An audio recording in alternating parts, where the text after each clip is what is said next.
Fala pessoal, beleza?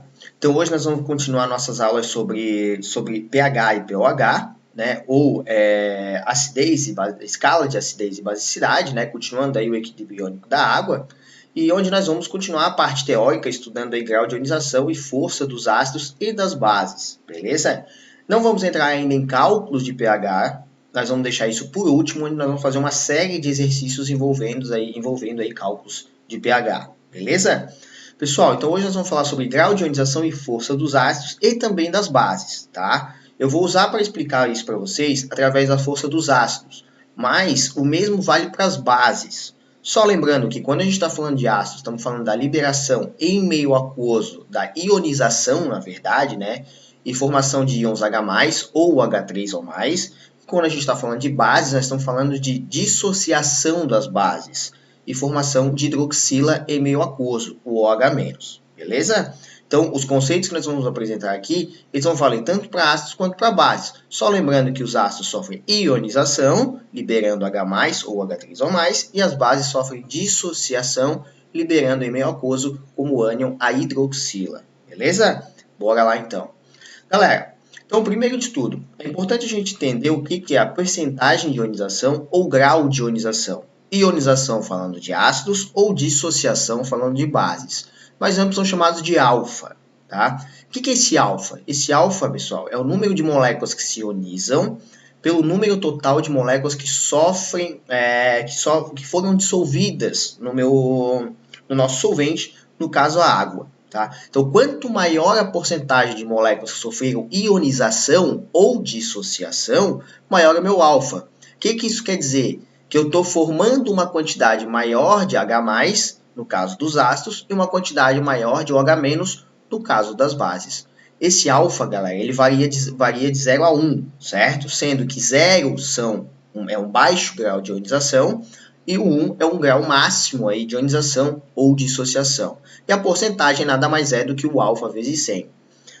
Então, quando a gente pega aqui o ácido nítrico e ele é colocado em água, ele reage com a água, formando H3 ou mais, e o nitrato, o nosso ânion aqui, o nitrato, certo?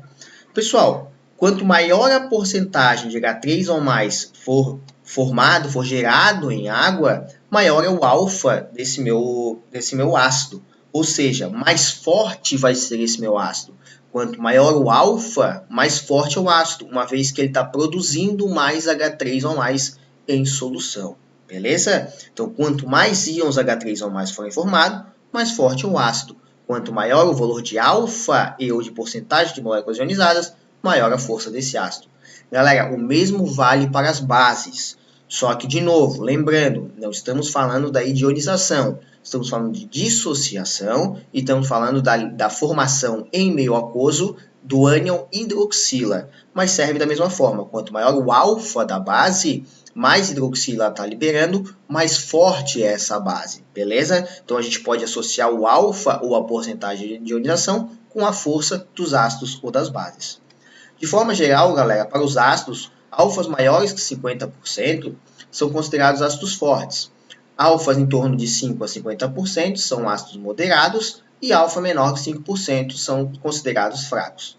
Como exemplos, temos aí ácidos com alfas acima de 61% considerados fortes, ácido nítrico e ácido sulfúrico. Entre 8,5% e 27% temos aí o ácido fluorídrico ou fluorídrico e o ácido fosfórico. E os ácidos fracos com alfas bastante baixos, abaixo de 1, aí, como o ácido sulfídrico e o ácido cianídrico. Beleza, galera? Tranquilinho? Bora lá, então. Então tá. Galera, como a gente está falando aqui, quando a gente está falando de ácidos e bases, nós estamos falando de equilíbrio iônico, tanto é que por isso que a gente estudou primeiro o equilíbrio iônico da água, então nós estamos falando de equilíbrio em meio aquoso, tanto de ácidos e bases, a gente pode calcular também as constantes de acidez, o Ka, ou a constante de basicidade, no caso das bases, né? Lembrando sempre que constante de equilíbrio é concentração de produtos, sempre a concentração dos produtos, dividido pela concentração dos reagentes. Por isso, no Ka, de uma equação geral, no ácido genérico aqui, né, a gente tem que o Ka é a concentração dos íons H+, em solução, vezes a concentração dos ânions A-, dividido pela concentração do ácido da solução inicialmente preparada. O mesmo serve para as bases, certo? E o que isso quer dizer para nós, galera? A constante de acidez ou de basicidade também nos fornece informação importante sobre a força desses ácidos. Por quê? Olha só, pessoal, é só analisar.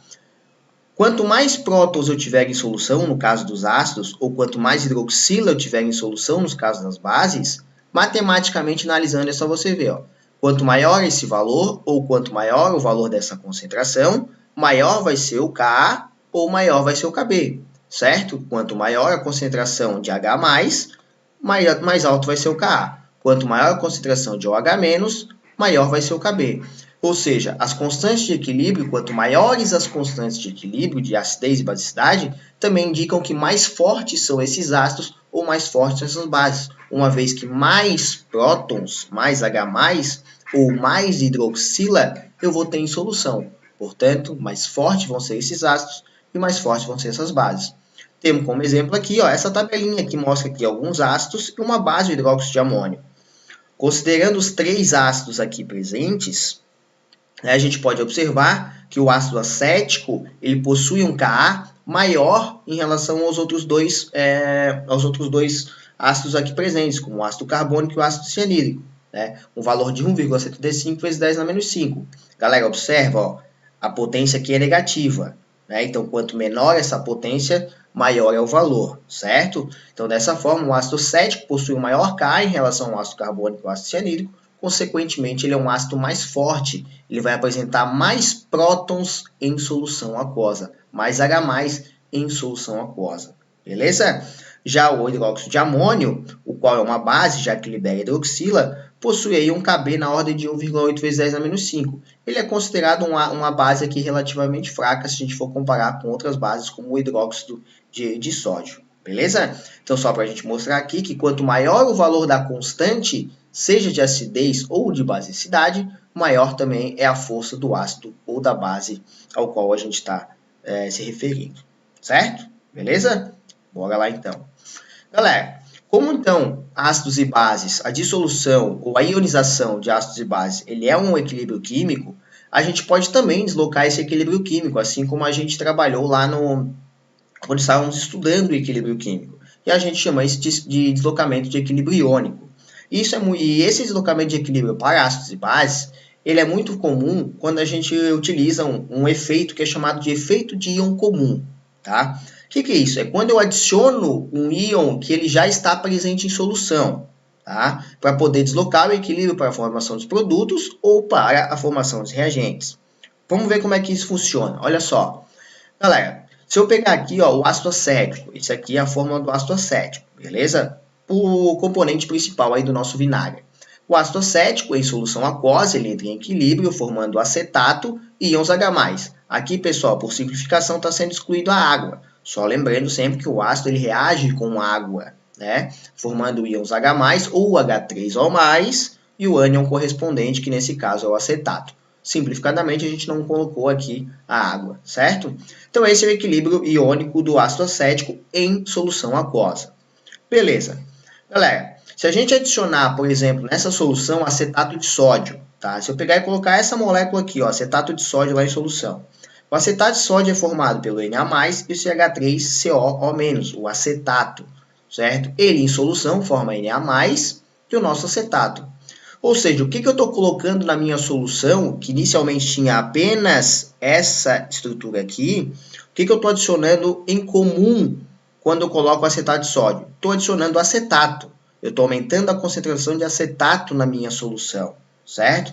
Se eu estou aumentando a concentração de acetato, aqui, ó, estou aumentando a concentração de acetato, lembrando lá do equilíbrio químico, deslocamento de equilíbrio, quando eu aumento a concentração de uma das espécies nos produtos, eu desloco o equilíbrio para o lado dos reagentes. Quando eu aumento a concentração de uma das espécies do reagente, eu desloco o equilíbrio para o lado dos produtos. Então, nesse caso, estamos aumentando a concentração de acetato, consequentemente, o equilíbrio vai ser deslocado para a esquerda. Eu vou estar diminuindo a dissociação, a ionização do acetato. Vou estar diminuindo a produção de H+, uma vez que o equilíbrio está sendo deslocado para a esquerda. Beleza, galera? Ah, professor, como é que eu faria, então, para deslocar o equilíbrio para a direita, para produzir mais H+? Poderia adicionar mais ácido acético. adicionando mais ácido acético, eu ia deslocar esse equilíbrio para o lado direito. Uma outra técnica que pode ser utilizada, pessoal, é sempre lembrando da neutralização de ácidos e bases. Ácido e base neutralizam, certo? H+ consome o H- e vice-versa. Então, se eu quiser deslocar também o equilíbrio para o lado direito, eu poderia adicionar aqui uma base nessa minha solução. Jogar uma base. A base iria produzir OH-. O OH- iria reagir com esse H+, ou seja, ia consumir o H+ aqui presente. Consumindo o H+ aqui presente, eu estou diminuindo a concentração de H+, consequentemente o equilíbrio ia ser deslocado para a direita. E nós vamos ver um exemplozinho já sobre isso aí. Beleza? Bora lá então, galera. Olha só então, continuando o nosso efeito meio comum. Vou pegar aqui um exemplo de um equilíbrio do cromato de cromato. A gente usou esse mesmo exemplo lá na aula de equilíbrio químico. E eu vou mostrar para vocês aqui esse exemplo e mostrar um videozinho para elucidar esse nosso exemplo do efeito do íon comum. Beleza? Então, olha só. Galera, quando eu tenho uma solução de cromato, a minha solução é amarelada. Assim como essa que está apresentada aqui no vídeo aqui, ó, que eu já vou mostrar posteriormente. Beleza? E uma solução que ela é dicromato, o Cr2O7, ela é laranja. Ela é um laranja relativamente intenso, tá? Então, olha só. Quando eu adiciono um ácido, o HCl, por exemplo, eu estou aumentando a concentração de H+, certo? Se eu adicionar qualquer ácido nessa minha solução que eu tenho inicialmente cromato, então eu tenho a solução amarelinha aqui, ó, tá? Se eu adicionar qualquer ácido aqui, eu estou aumentando a concentração de H+. Se eu aumento a concentração do reagente, eu desloco o equilíbrio para os produtos. Então, eu vou estar produzindo o dicromato e a minha solução vai se tornar laranja. Beleza? Agora, se eu fizer o contrário, se eu adicionar uma base, então eu tenho agora a minha espécie laranja, por exemplo, né? Tenho a minha espécie laranja e vou adicionar uma base. Galera, a base, ela consome os íons H+, certo? Consome o H+. A base, ela gera hidroxila, ó. A hidroxila reage com o H+, consome o H+. Então, como se ela tirasse esse H+ do meio. Se eu estou tirando a concentração, diminuindo a concentração de uma espécie que está nos reagentes, eu desloco o equilíbrio para o mesmo lado, para os reagentes. Então, essa minha solução vai se tornar amarela. Beleza? Vou mostrar isso aqui no vídeo para vocês então, galera. Vamos lá. Videozinho aqui, ó. Então, inicialmente, nós temos aqui um sistema com cromato, tá? Onde será adicionado o ácido, cromato amarelo, ele adicionou ácido, certo? Olha só, adicionou ácido, ele começa a ficar laranja, ó. Vai formar dicromato. Então, aumentei a concentração do ácido, aumentei a concentração de um dos reagentes, estou deslocando para produto. Então, era amarelo, cromato, adicionei ácido, virou dicromato laranja. Agora, nós vamos colocar um pouquinho de dicromato, que é laranja, aqui nesse sistema, tá? Nosso beckerzinho. E vamos adicionar uma base, certo? Uma base. Ao adicionar uma base, observe, adicionando uma base, olha lá como ele começa a ficar amarelado, ó, tá? Então, adicionou uma base ao dicromato, ele vai deslocar o equilíbrio para o lado esquerdo, formando cromato, que é amarelo, certo?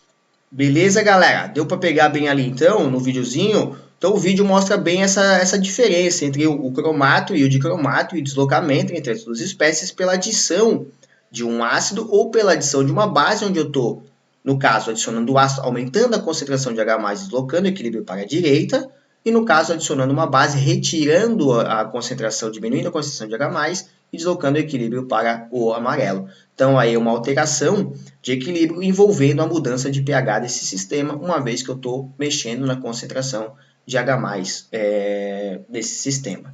Beleza? Tranquilinho, então, galera. Bora lá, então. Pessoal, então assim, para a gente começar a finalizar essa parte teórica, como medir o pH de uma solução aquosa, então, né? Como a gente determinar se o pH da solução ele é ácido, ele é básico, ele é neutro e aí por diante? Existem diferentes formas, tá, pessoal? A forma mais precisa é através de um aparelhinho chamado pH-grâmetro, né? Ele é um medidor de pH mais preciso, ele vai fornecer o pH, na realidade, o pH exato da nossa solução, tá? Existem pH-grâmetros portáteis, são relativamente mais simples, que a gente só coloca ele ali na solução, ele mede o pH da solução, então ele pode carregar, a gente pode carregar ele para tudo que é lugar. E os pH-grâmetros de bancada, que eles já são equipamentos relativamente mais robustos, mas com um grau de precisão maior. Essa é a forma ideal de a gente medir o pH. Mas várias vezes não é possível a gente usar um pH-gâmetro. Ou porque a nossa solução ela tem um componente que é tóxico, um componente que pode danificar o nosso pH-gâmetro, tá? Ou algum outro tipo. Às vezes a gente está numa pesquisa de campo, não tem como levar um pH-gâmetro. Então, ou a gente quer uma medida de pH rápido, mais rápido no meio. O ideal é que sempre se use meio aquosos, mas às vezes a gente está fazendo uma reação no meio alcoólico, não é o ideal de a gente usar um pH-gâmetro. Então a gente acaba utilizando indicadores de pH. Tá? Esses indicadores de pH eles são menos exatos, né, e podem ser do tipo utilizando algumas fitas de pH ou através de alguns componentes químicos que alteram, tem algum tipo de alteração de cor frente à mudança de pH. Beleza? Bora lá então. Galera, esses indicadores de pH, na realidade existem vários indicadores de pH, onde esses indicadores são substâncias que, quando na presença de íons H+, ou OH- livres em solução, eles têm algum tipo de alteração de cor, nos indicando aí uma faixa de pH. Eles não vão nos dar uma precisão em relação ao pH, mas eles vão nos indicar se aquela solução ela é ácida ou básica, ou quão ácido ou quão básico ela é. Tá? Por exemplo, o alaranjado de metila, o indicador alaranjado de metila, relativamente comum. O intervalo de viragem dele, viragem que a gente fala é a mudança de cor, tá, galera? Ele muda de vermelho para amarelo, um amarelo-laranja. Então é em torno de 3.1 a 4.6, ou seja, abaixo de 3.1 ele vai ser vermelho. Dentro dessa faixa ele começa a alterar de cor, acima de 4.6 ele vai ser um amarelo. Então ele vai nos indicar, na verdade, apenas se o pH está abaixo de 3.1 ou se ele está acima de 4.6. Ele não vai nos dar o pH exato, ele vai só nos indicar se está abaixo de 3.1 ou acima de 4.6. Beleza? No caso do indicador fenolftaleno, um dos mais comuns que existem, ele vai de incolor para vermelho. Ou seja, em pHs abaixo de 8, ele é incolor. pHs acima de 8, em torno de 8 ele começa o seu processo de viragem, mudança de cor. Acima de 9.8 ele vai se tornar um vermelho ou um rosa bastante intenso. Então ele nos indica se o pH é abaixo de 8, no caso praticamente ácido, né? Abaixo de 7 seria o ácido, certo? E acima de 8 se ele é rosa. Então ele nos indica se a nossa solução é rosa ou é ácida ou básica. E existem diversos outros tipos de pH, de indicadores de pH com colorações diferentes que indicam diferentes faixas de pH.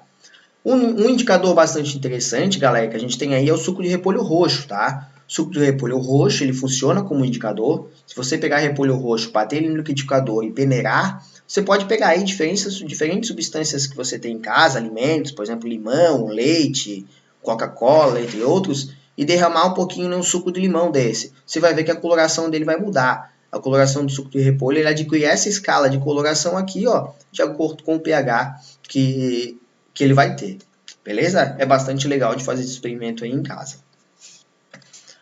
Galera, como que esses indicadores de pH mudam de cor, então, tá? Como que ele muda de cor? Vou pegar aqui como exemplo o indicador fenolftaleno, pessoal. De forma geral, esses indicadores de pH eles são substâncias orgânicas, tá? São substâncias orgânicas que eles mudam a sua estrutura e, consequentemente, a sua coloração de acordo com o pH. Por exemplo, o indicador fenolftaleno, na forma ácida, o qual ele é incolor, ele tem essa estrutura química aqui, ó, tá?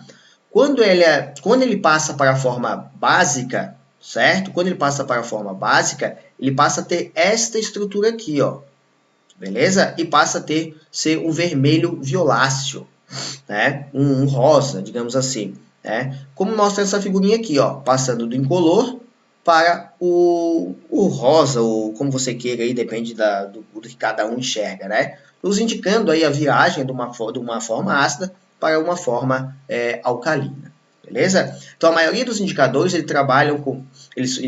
eles funcionam, né, indicadores que têm mudança de cor, eles funcionam através da mudança da sua estrutura química, levando aí uma alteração de cor de acordo com o pH.